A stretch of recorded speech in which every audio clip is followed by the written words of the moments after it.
Hospitals have always felt eerie to me, especially at night. The silence isn't really silence. There's always the faint hum of machines, the shuffle of nurses, and the occasional distant cough.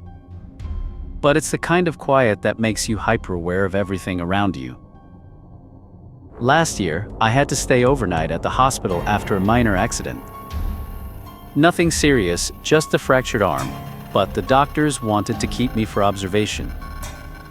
My room was on the 3rd floor, and I shared it with an older man who snored like a chainsaw. Around 2 a.m., I woke up feeling thirsty. I didn't want to bother the nurses, so I decided to head to the small pantry down the hall for some water. The hallway was dimly lit, the kind of lighting that made shadows stretch longer than they should.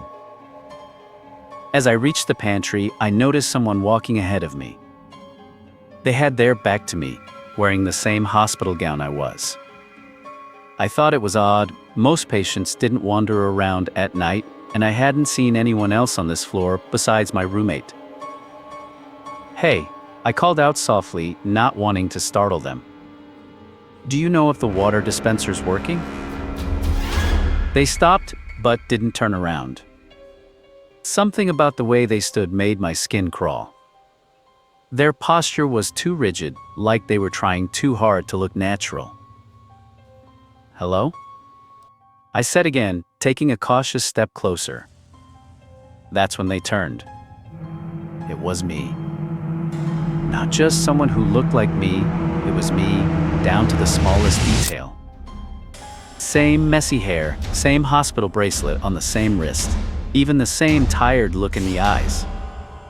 But the expression on their face wasn't mine. They smiled, but it wasn't a friendly smile. It was too wide, too forced, like they didn't quite know how to mimic human emotion.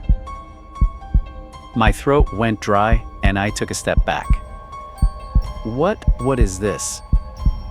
I stammered. The other me tilted their head, watching me like I was the strange one. Then they raised a finger to their lips, a slow, deliberate motion. I turned and ran. The hallway felt longer than before, stretching endlessly as my bare feet slapped against the cold tiles. I didn't stop until I reached my room, slamming the door behind me and locking it. My roommate stirred in his sleep, but didn't wake up. I crawled back into bed, pulling the blanket up to my chin like a child hiding from a monster. My heart wouldn't stop racing. The next morning, I told the nurse about what happened. She gave me a concerned look but tried to reassure me. "You were probably just dreaming," she said. But then she hesitated. "There is one thing though," she added, almost reluctantly. "Sometimes patients mention seeing someone who looks like them. It's rare, but the stories are all similar. They say if you see your double, it's a warning." "A warning for what?" I asked, my stomach tightening. She shrugged, but her expression was grim. "No one really knows.